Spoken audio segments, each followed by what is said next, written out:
Yo, what's going on, guys? It's someone that's known here today. Today we're here for another Smoke Sesh, Season 4, Episode 5.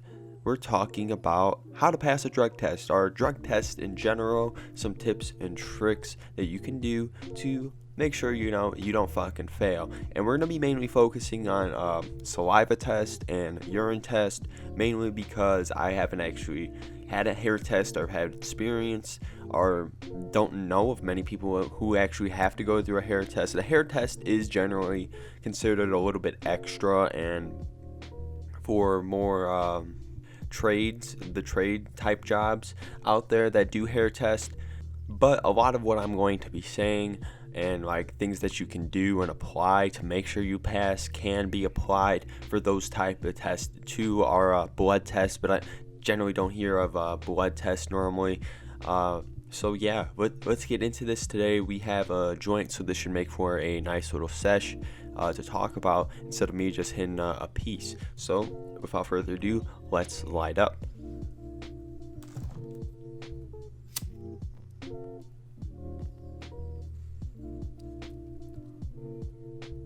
Okay, so my first time actually having to take a drug test, because most people it may just be for a job or it may be because you got in trouble with some shit. My first time having to actually worry about a drug test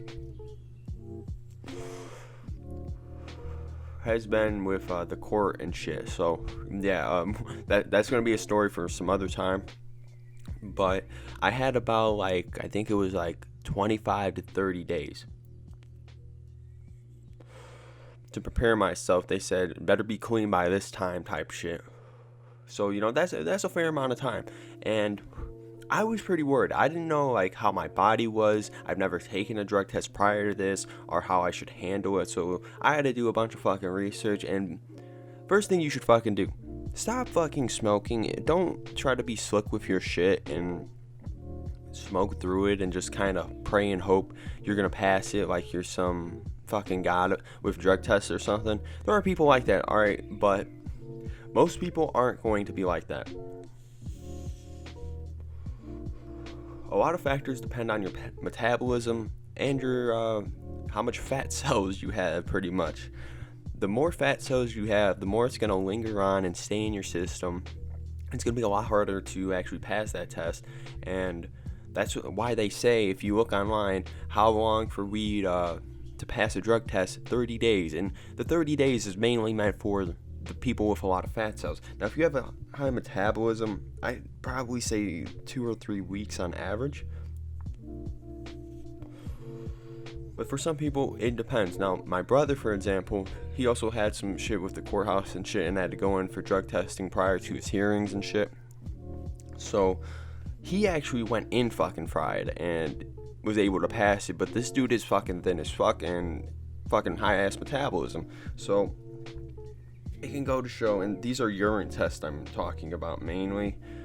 For this, I also have had experience with the mouth swab. We'll do the mouth swab right after this. So what I did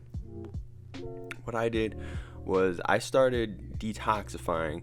Now, I didn't go out buy these brand name fucking detox your fucking body to pass the drug test, specifically marketed with that reason in mind.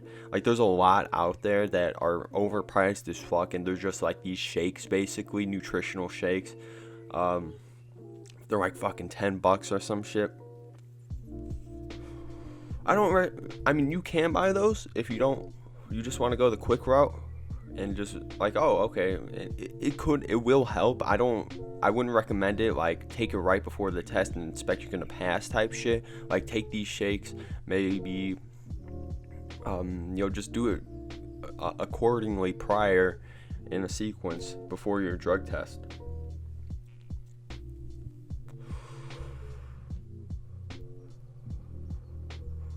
But what I did,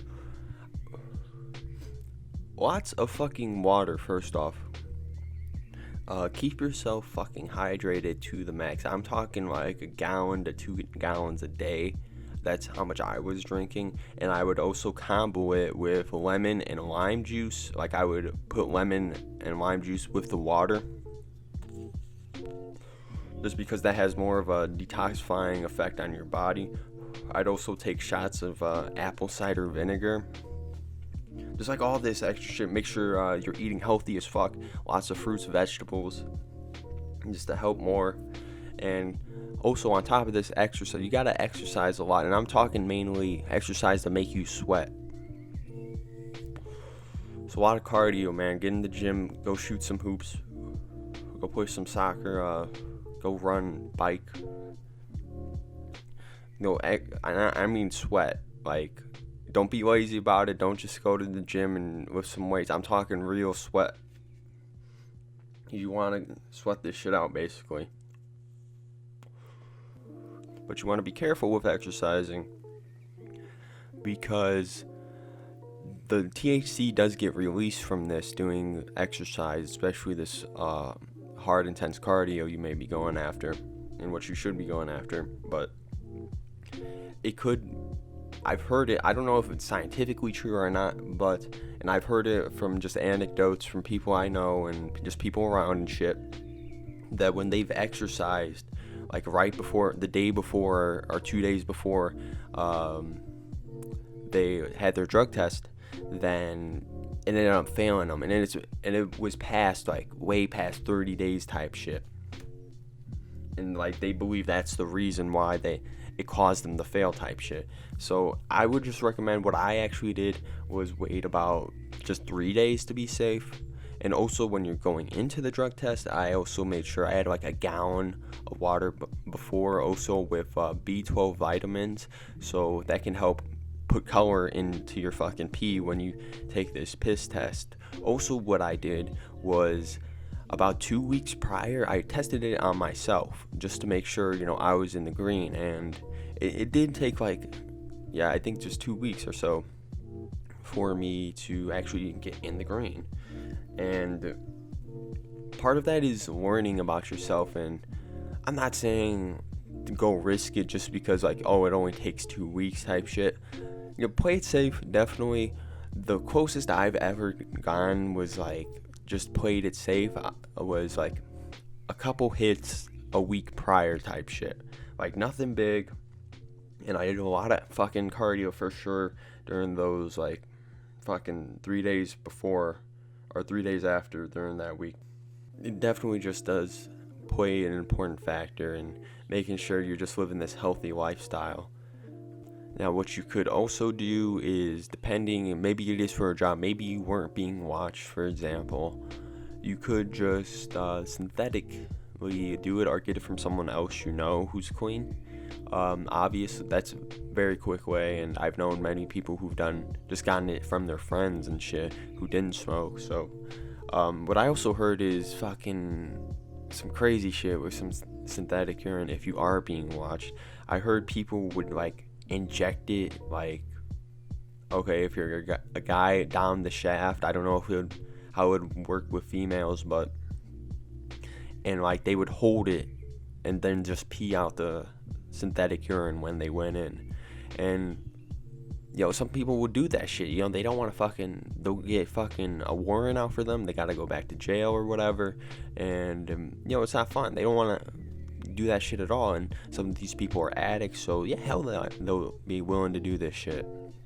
So let's move on to the mouth swabs. Now, with the mouth swabs, it's a bit different. You can definitely, I'd say 1 day even, but for most 1 to 3 days, I believe. I waited 2 days, and I only had a mouth swab for jobs. And even in, like, I've heard people just chewing gum, brushing their fucking teeth, doing this shit, like just eating something or finding some way to replace that detection to basically manipulate the test in some way. That's what people would do to avoid that if they were still smoking and trying to get past it. But I just waited about 3 days. I typically waited 3 or 2 days and just stopped to make sure I could definitely stop for that short period of time just to pass the fucking test. And if another thing, if you're worried about like secondhand smoke, I've never heard of anyone ever fail a drug test because of secondhand smoke unless you're like boxed like in a car or something like that, and just make sure you're not fucking boxing hard as fuck. And even then, I've heard people say it has to be really fucking boxed for it to even occur. So I wouldn't be too worried about that situation there. But yeah, guys, I'm pretty fucking fried. If I did miss some shit, just let me know. And we could probably make a part 2. It can get a little bit more into the hair and other things that you can do. But that's generally what I did when I've had to go through a drug test. So most of this is from a subjective experience. But yeah, if you guys did like this video, of course, like the fucking video, comment below, subscribe, and it's been someone that's no one. I'll catch you guys next time. Yeah, next fucking smoke sesh. We got a trip sesh coming, so yeah, something to look forward to. It's been someone that's no one, and I'll catch y'all next time. Peace out.